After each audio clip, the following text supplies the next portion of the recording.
Hey guys, what's up? It is the one and only RJ21 here, and today I'm going to be recapping the events of week 2 of Big Brother Canada 12 and giving my updated power rankings. And I apologize if I sound really nasally.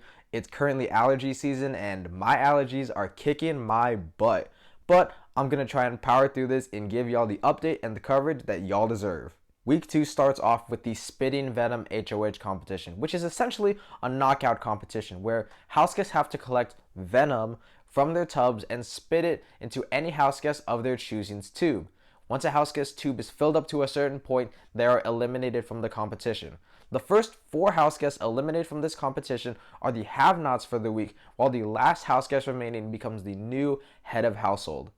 Vivek, Elijah, Dinis, and Todd are the first 4 houseguests eliminated, while Avery, Kayla, Lexus, and Victoria are the final 4 houseguests remaining. It comes down really close between Lexus and Victoria, and Lexus is literally drops away from winning this competition. But she doesn't win. So Victoria wins this head of household, winning her 3rd HOH in her entire Big Brother Canada career. Now, Victoria has a pretty easy target in Vivek because Vivek has been throwing her name out there and Vivek has wanted to target both of the veterans in Anthony and Victoria. However, Victoria has some allies who don't necessarily want to target Vivek immediately, primarily Donna and Bayleigh, as they want to target Tola. So, Victoria needs to come up with a plan to get the entire house to want to target Vivek. So, she essentially punks him in that Anthony earlier in the week told Victoria about an alliance called the East Coast Alliance, or the East Coasters, which was essentially Bayleigh, Donna, Todd, and Vivek, where they said that they were going to look out for each other because they're all from the East Coast. And Victoria punked Vivek. And I mean, like, she punked him hard to the point where Vivek started singing like a bird and he just spilled that entire alliance to Victoria and gave Victoria the perfect ammunition she needed against him. So, when the time was right, Victoria pulled Donna and Bayleigh to the HOH room and basically spilled the beans about how Vivek was supposedly throwing them under the bus, which was an absolutely great move for her because it caused a huge blow up between the East Coast Alliance. And I mean a huge blow up. Like, Bayleigh and Vivek were going at it in the HOH room. And in all actuality, nobody really leaves that conversation looking better than they did beforehand. But all it did was cement Vivek's grave as the House consensus target. With Vivek being cemented as the House consensus target, Victoria needed a pawn. And what better pawn than to look at your own alliance? So, Victoria takes Elijah to Wendy's to convince Elijah to be a pawn because Elijah is in the directors. I talked about the directors last week when I talked about Elijah, and we finally get confirmation about who the directors are. It's essentially the Hot Chocolate Alliance plus Matthew and Elijah, just for numbers' sake. Like, that's literally it. But Victoria is successful in convincing Elijah to be the pawn. So, at the nomination ceremony, Victoria nominates Vivek and Elijah, with Elijah as the pawn and Vivek as the target.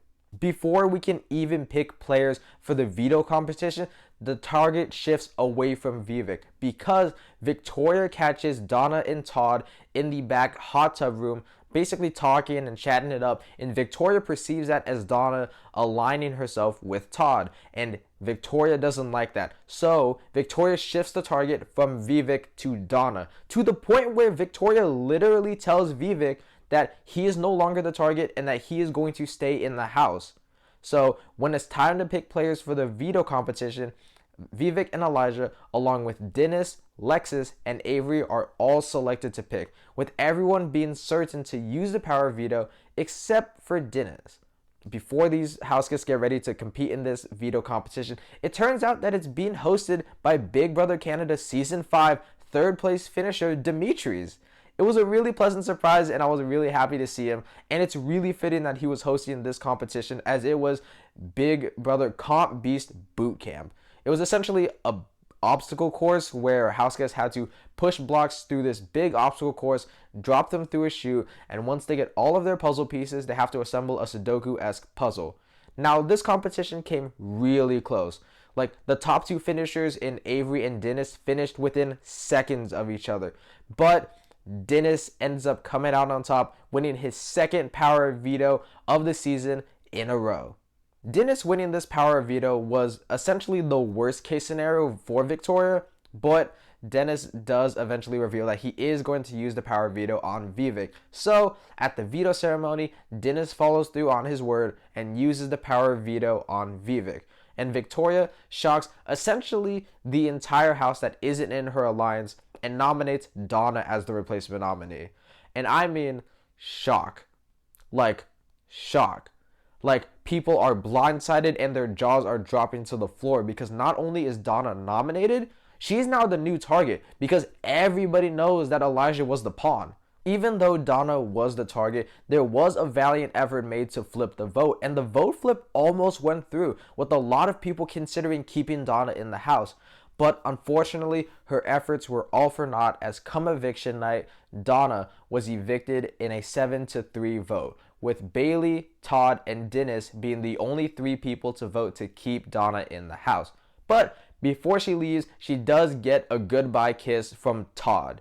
Yeah, that's right. Apparently they had a showmance that literally nobody knew of because it was literally never shown in any capacity. But it was nice for them at least to get that moment. But unfortunately, Donna was officially the second house guest evicted from the Big Brother Canada 12 house. Now it's time to get into the power ranking. At number 13, the most recently evicted house guest, we have Donna. And I'm really sad to see Donna go this early. It might be too early to say that she was robbed, but she definitely did not get to experience the full Big Brother experience. I mean, she got backdoored, like, hard. Like, it was cruel how bad she got backdoored, especially by Victoria, somebody who, like, has been campaigning for a woman to win, and Donna has been so gung-ho about wanting a woman to win and working with all of the women to get them all to the end. And for her to get blindsided like this, it's really bad. And I was expecting her to be a big character and a big player, just like everybody else was. Hell, even production expected her to be a big player. She was propped up in week 1 as this like secondary narrator, and she came off as a pretty entertaining presence. But her wings just got clipped so short and so early, and it's really disappointing to see that because I really think she could have been an entertaining player. She was somebody who was willing to play hard, even though she was really adamant on working with the women and getting them all to the end. She was still doing it in an entertaining way. Like, she was like not necessarily as sloppy as like somebody like Victoria, but she definitely wasn't the cleanest player in the world. Like, she definitely has some acumen to her that does make me believe that she could be a potentially good player, but we just never got to see that play out because she got clipped and sniped out of this game so early. And it's really disappointing to see her go, but unfortunately, she has to stay here at number 13. Now it's time to talk about players that are actually still in the house. At number 12, the person I believe to be in the worst position in the house is surprisingly Dinis. And it's weird to say that because winning competitions in the beginning of the game usually gives players a lot of agency and a lot of leverage, especially when building bonds and building alliances. However, Dinis hasn't done that. To my knowledge, the only solid alliance that Dinis really has is Vivek. And Dinis is now a huge target. He has officially won the most competitions in the house with 2 vetoes, back to back. Neither of them he really needed to win. Like, in all honesty, he should have just let Avery win this veto and take Vivek off the block, and it all would have been fine. The same thing would have happened. Donna would have gone up and Donna would have gone home. But instead, Dinis felt the need to once again try and build his resume unnecessarily. And now he's made himself a huge competition threat to the point where the veterans want to target him. But that's not all. He dug his grave even more. It wasn't shown in the edited episodes, but Dinis was probably the biggest contributor to Donna staying. Like, he was campaigning hard, he was gathering the troops, he was getting the numbers, finding the votes, doing anything and everything in his power to build this coalition and to build this army against the veteran players in Anthony and Victoria. However, his efforts failed, and Donna went home. And now everybody knows that he's willing to play hard and to play against the veterans. And now the veterans definitely know that not only is he a competition threat, but he's actively going after them. if Dinis wins HOH, he's putting both of the veterans up on the block. So that's really bad for basically all of the people in power positions, like the hot chocolates, even the directors to a certain extent. So if anybody except for like Dinis or Vivek win HOH, Dinis is going on the block. And if he doesn't win veto, he's going home. That's horrible for him. Like, absolutely atrocious. Like, the fact that he's been winning so many of these competitions and it's been actively tanking his game is honestly astonishing. And it's really shocking that he's in this position, because you would expect somebody who's able to win competitions to at least know how to use it to his advantage, especially somebody of like a super fan of his caliber.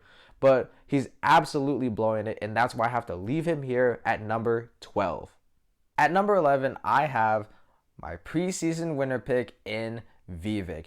And to be honest, his position in the house really hasn't changed. He's still a pretty big target in the house. He still doesn't have any real allies on his side, but at least we now know he has Dinis. He has very little runway this week. He doesn't really have anybody that he can really align with. He doesn't really have anybody he can really strategize with besides Dinis. He has such little wiggle room in this game that it's honestly impressive. He's basically at the mercy of the veterans, where Anthony and Victoria are basically the only reason he's staying in this game. If Anthony and Victoria want Vivek gone, he's going. Like, wholeheartedly, he's going. He still doesn't have any solid allies. That fight he had in the HOH room did not make him look any better, especially in the eyes of people like Todd and Bayleigh. And even though they need Vivek as a number to go against the veterans in Anthony and Victoria, they don't trust him. And now he's still in a horrible position. He's fighting in the bottom with Dinis against the entire house, against the veterans. And I really don't think he has any sort of potential to further build his game. I mean, he has been showing that he does have some strategic chops, but socially, he's a complete mess. Like, he's been mismanaging a majority of his relationships to where nobody trusts him in the house and everybody perceives him as shady. And that's horrible for his game. Once again, he's in a position where he either needs to win a competition, or an ally of his in Dinis needs to win a competition. Is that likely? Somewhat, because Dinis has been on a bit of a hot streak in winning competitions, but that's never a good thing to depend on. And the fact that Vivek is in this position, I have to leave him here at number 11. At number 10, I have Bayleigh. And Bayleigh had a horrible week this week. Like, she lost her closest ally, she was blindsided by her alliance, she had a huge blow up, and now she has no more allies to look for. It's pretty obvious that the women don't want to work with Bayleigh consistently, but are rather just going to use her as a number. So if Bayleigh were to win a competition, she should be targeting the other women, right? She should absolutely be targeting the women in like Victoria and Avery. But because of her moral compass and how she really wants a woman to win this game, she's not going to do that. She's most likely going to target somebody like Anthony, which is still good for her game, but she's on the bottom of the house. She literally has no one. Like, no one is like genuinely on her side. The people that she needs in like Vivek actively don't want to work with her because of the huge fight she had. Everybody knows she's a loose cannon. Everybody knows that she's prone to blow up. Everybody knows that she's gonna do something crazy. And that's not the type of person you want to have a solid alliance with. Like, you don't want to work with somebody who's prone to blowing up everybody's game. Like, you could use her as a weapon, but nobody wants to risk that because that weapon might backfire and it might explode on you. And nobody wants to risk that at all. So Bayleigh is being seen as more of a liability than an asset. I just really don't see anybody wanting to work with Bayleigh long term. Sure, the women can use her as a number for the short term, but Bayleigh is smart enough to realize that eventually she's gonna have to turn on them at some point because they turned on her. The thing is, like, as much as I want her to do that, and as much as she probably knows she has to win the game, I don't think her moral compass will let her. I think she still has the goal of a woman winning the season no matter what. And it's unfortunate that she's in this position where she's essentially sacrificing her game for a cause that's so much bigger than the game, right? There haven't been any successful all-women alliances, and Bayleigh wanted this season to be that, and it honestly could have been that. But these other women in power are just not letting that happen. Like, it's so weird. I'll talk about it more when we get to the later players, but it's just really unfortunate that Bayleigh is in this position. And because she has very little runway and very little to work with, and because she is a target for some people in the house, primarily some of the men like Anthony and Matthew, I do have to leave her here at number 10. At number 9, I have Tola. And there's not really much to say about Tola. He didn't really do anything this week. He was able to escape like the target status. He once again was the backup target for some of the women in Donna and Bayleigh. But in all honesty, Tola was like never going to do that. Like, it was never going to happen. He has somehow gotten himself into a better position where he isn't being perceived as big of a target, but he is still being seen partially as a target, which is still really bad for his game. To this day, we still have no idea who he's working with. Supposedly he's working with like the guys and the bros like Anthony and Matthew and Todd, but it's like we literally haven't seen anything of Tola of substance to get a really good grasp of his game position. Like, I just have no idea what this guy is doing in the game. He could be a coaster for all I know. He could be like the next coming of Kevin Jacobs. Is he? Absolutely not. Like, God no. Like, he is not. Like, we could tell he's not. But because we don't have any like true information on him, good or bad, we don't really have a good grasp of where he is in the game. He could be in a great position, but we just don't know. And I wish we did, because it would give us a much better grasp. I think the fact that nobody's talking about Tola does give us a sign that he's really just not being included in anything, which does leave him susceptible to being a target for other people in the house, maybe as a secondary target or like a backup target, which doesn't spell good for his game. But other than that, he really has nothing going on. The reason I didn't put him lower is because at least he's not being actively targeted like the other 3 people are. Like, there's nobody in the house actively saying, we need to get Tola out, except for like maybe Bayleigh. But Bayleigh obviously has bigger fish to fry. So because of all of that, I have to leave Tola here at number 9. At number 8, I have Todd. And Todd is basically Tola, except he's not seen as a threat. I think if I had to put my money on anybody being a coaster this season, it's Todd. Like, he's not giving anything. No strategy, no entertainment, no nothing. It's like his entire presence in the house is like reading off a PowerPoint presentation, like slides. Like, he's doing nothing. Nothing good, nothing bad, just nothing. He's giving nothing. Like, oh my God. It's almost infuriating how little he's doing. Like, I wish he was doing something bad, right? Like, I'd rather him like be actively playing bad, and then we can point at him and like laugh and stuff. But no, he's just kind of sitting around and doing nothing. And now that his showmance in Donna is gone, he really has nothing. Even when he was involved in something important, he still wasn't being shown. And now he truly has nothing going on. Like, at all. And this is impacting his game position. He's going to be seen as like an easy target to pick off later on down the road. Is he going to be like a pawn material? Absolutely not. Like, if he's going on the block next to somebody, he's most likely going home. Like, let's be real. But I have him much higher than everybody else I've talked about because he's not being targeted.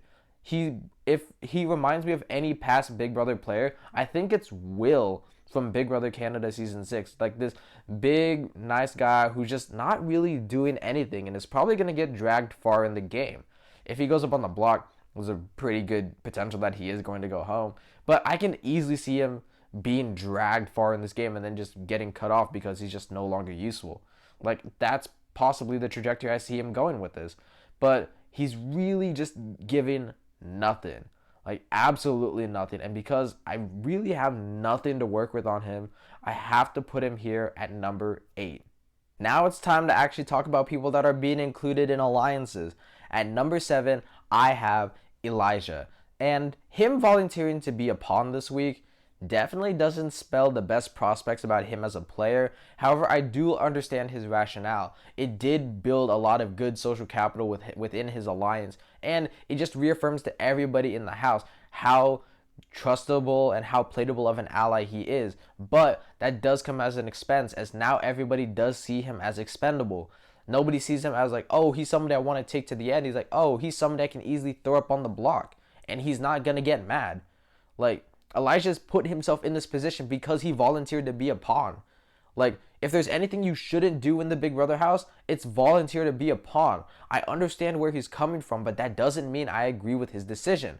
Like, he should have just let Tola go up on the block. But instead, he volunteers himself to go up on the block saying, oh, it's going to build really good social capital and social credit with other people in my alliance. And while that is true to a certain extent, you're basically just like forfeiting all of your agency, saying, you know what? I'm fine being a pawn. I'm fine giving up my game and just letting myself sit on the block and become the block star of the season. Like, he's giving up his personal autonomy in this game to please other people.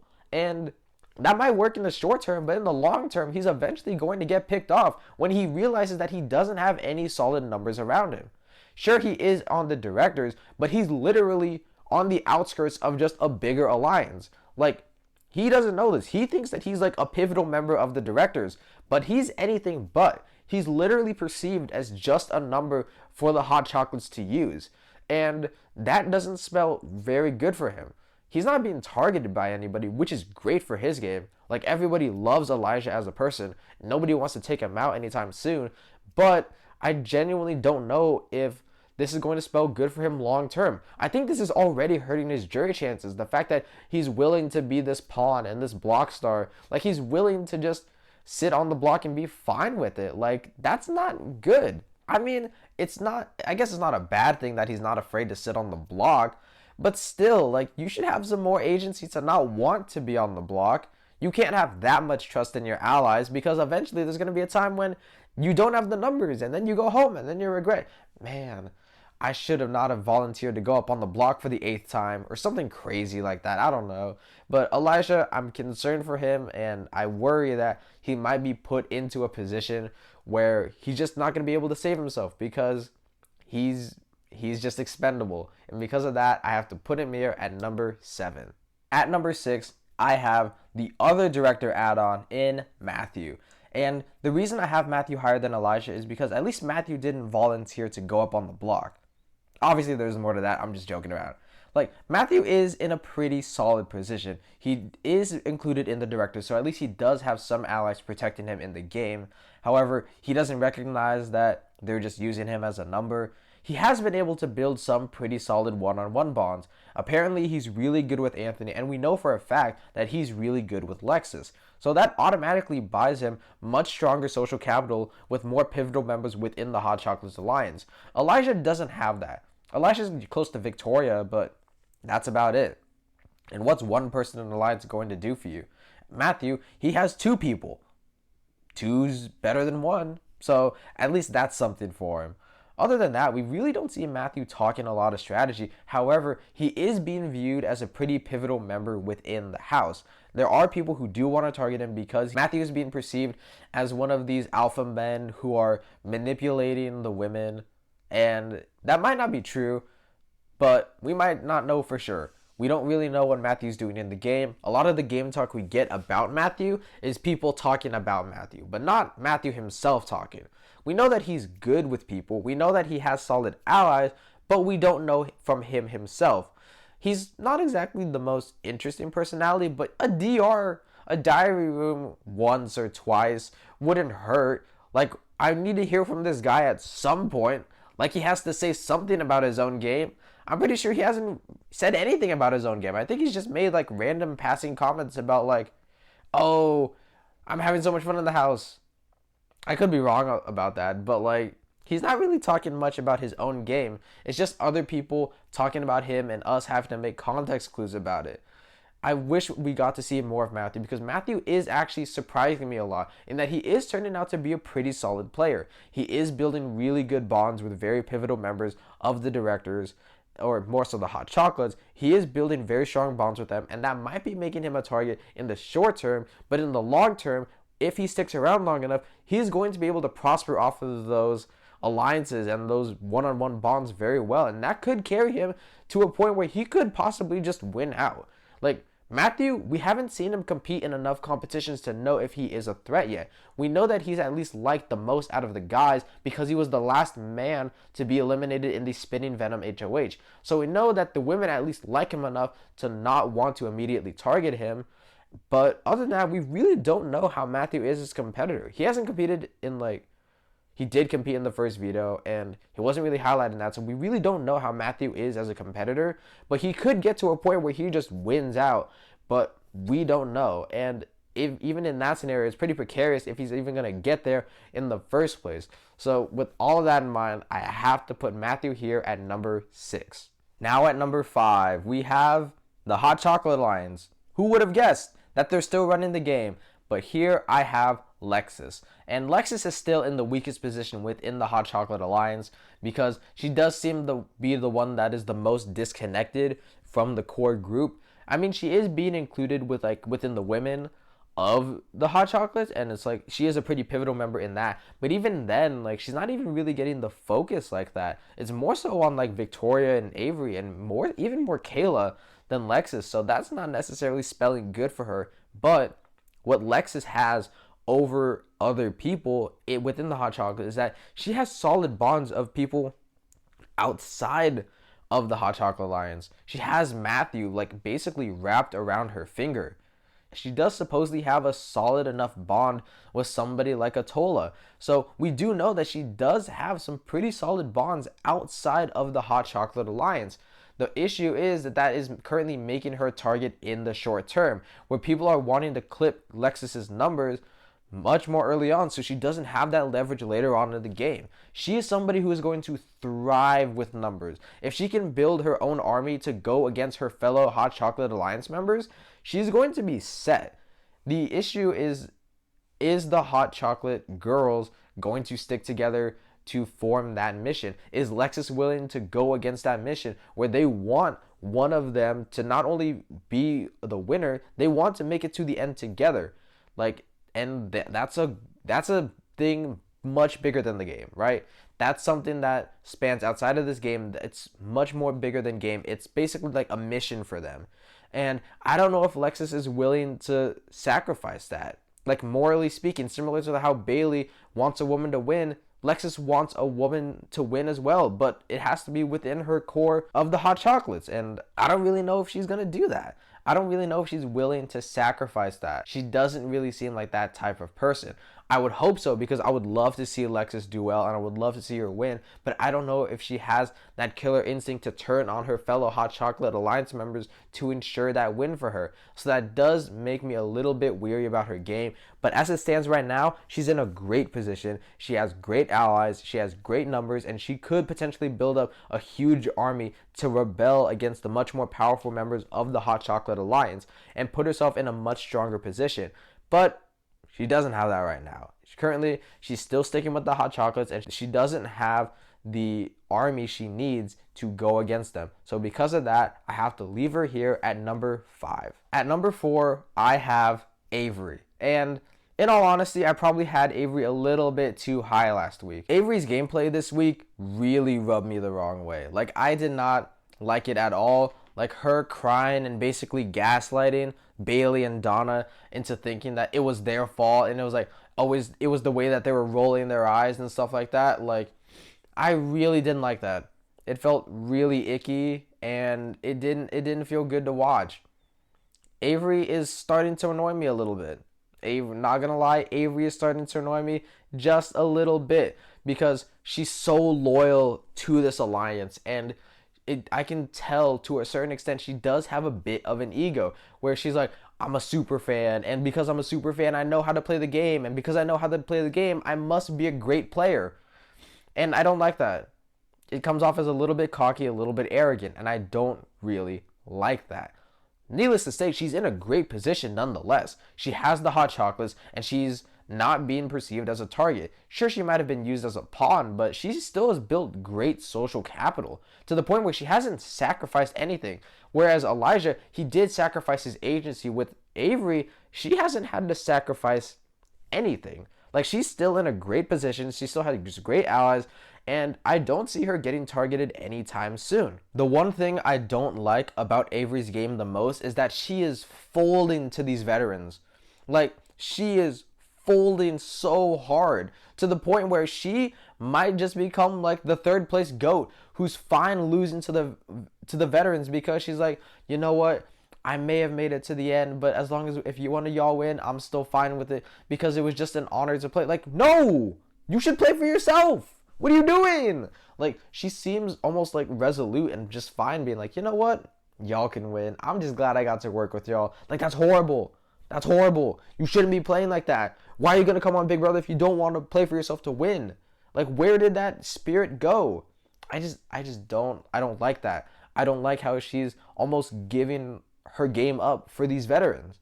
I hate that. I hate that, and I hope that mindset changes in the upcoming future, but it doesn't seem like that's changing. So because of that and a bunch of all the other factors that I've been talking about, I have to keep her here at number 4. At number 3, I have Kayla. And in retrospect, I probably should have had Kayla at number 2 instead of Avery. So to all of the Kayla fans out there, I apologize for that. I still didn't put Kayla at number 2, but that's not the point.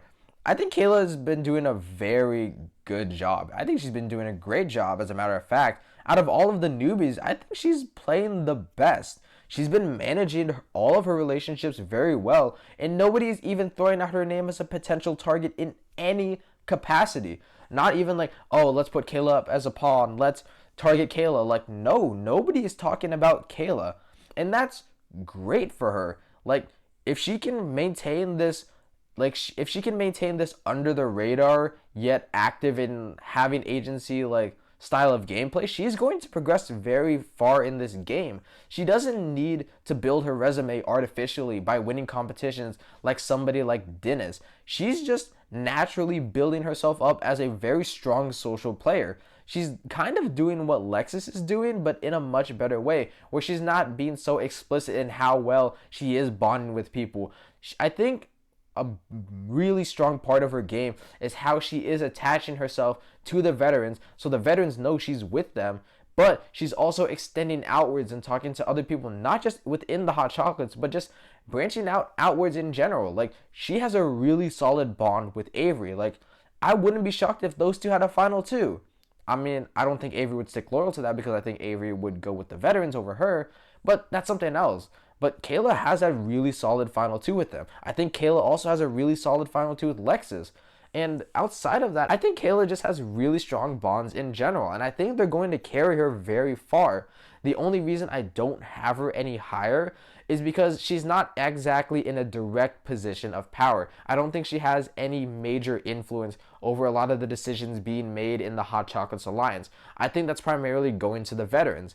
I think they're the ones who are pulling the strings. I think they're the ones who are calling the shots. I think it's the veterans who are the ones deciding and dictating where the action goes. And Kayla's not in that position.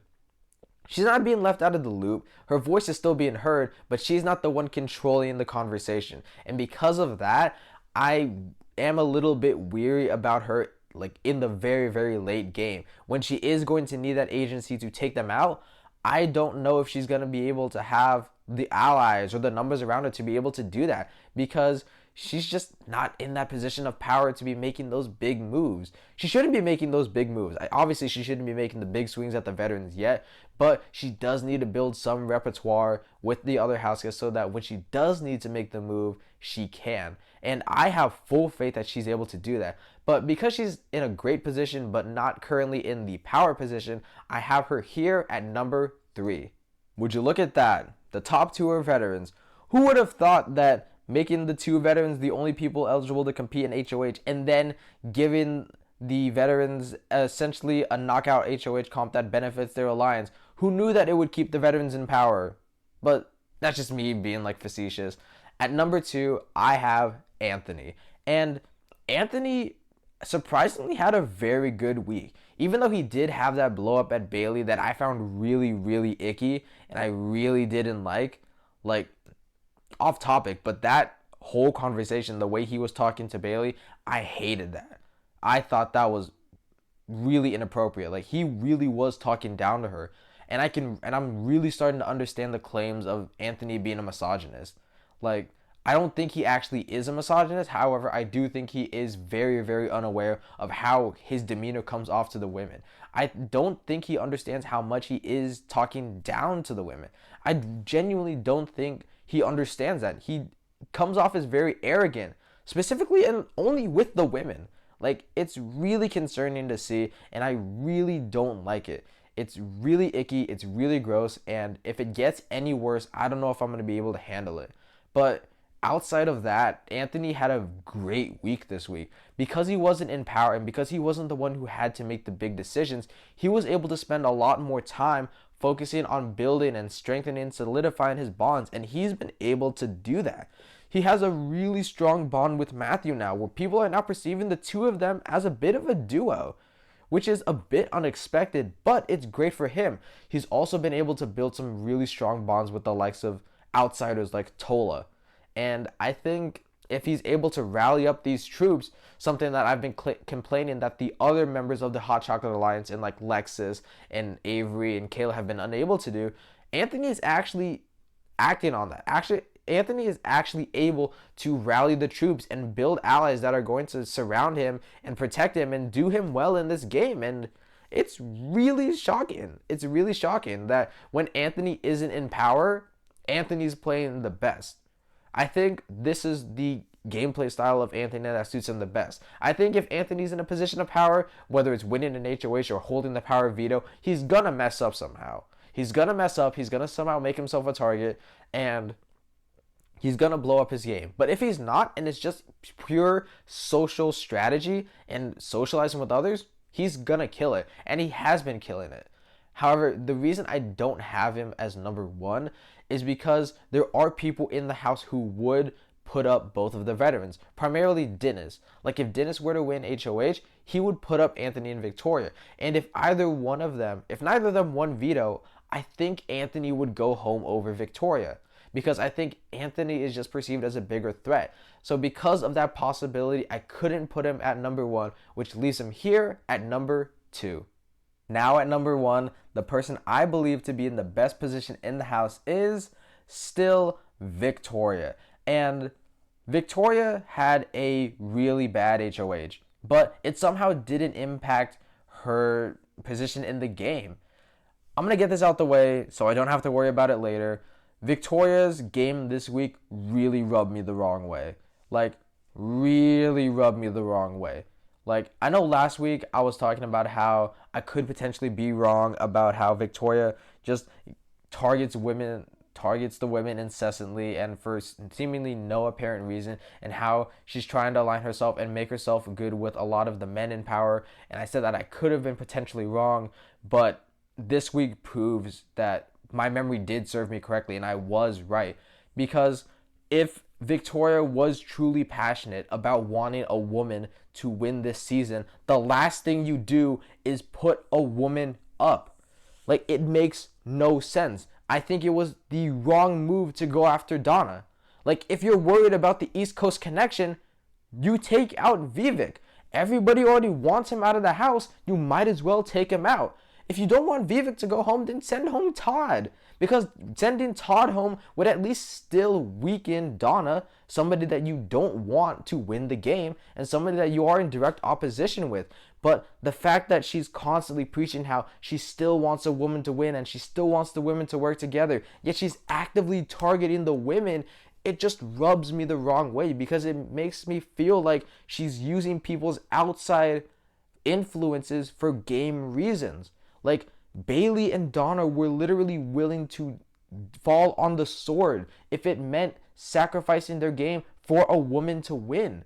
And it feels really exploitative that she's using that against them.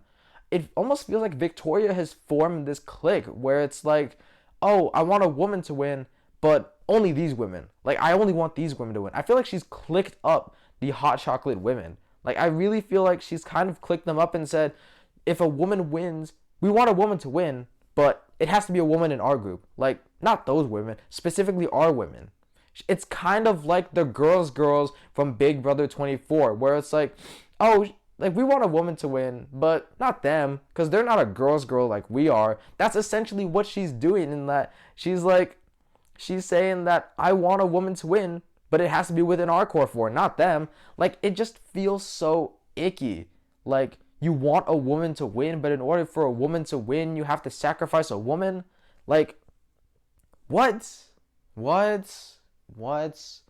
And I understand that I'm not necessarily in the best position to be talking about this, considering how I'm not a woman. But just coming from like an outsider's perspective, it seems really, really icky. It seems really, really wrong. And if there is an issue with my perspective, I would love to learn about it. Please leave a comment section in the comment section down below and tell me how I am wrong. I would love to be educated, but just based on how everything is playing out in the game and how Victoria is playing her game, that's the one issue I have with Victoria's game. Other than that, she had a phenomenal week this week. Like, even the reason I say her HOH was bad was because of the Donna move. Like, I think it was the wrong move. I don't think she should have made it. I think it was way too early to make it. But other than that, she got exactly what she wanted. Like, her punking Vivek and then using that information to make Vivek an even bigger target, that was masterclass. Like, that was pretty damn good, Big Brother. And she somehow comes out of that unscathed. And it's really impressive to watch. Like, Victoria's able to pull off some pretty good maneuvers here, but her biggest weakness is that she is just a sloppy player. And now she's in a position where she's actively being targeted. Dinis wants to go after her. Maybe not directly like after Victoria, but Dinis wants to go after the two veterans, which is her.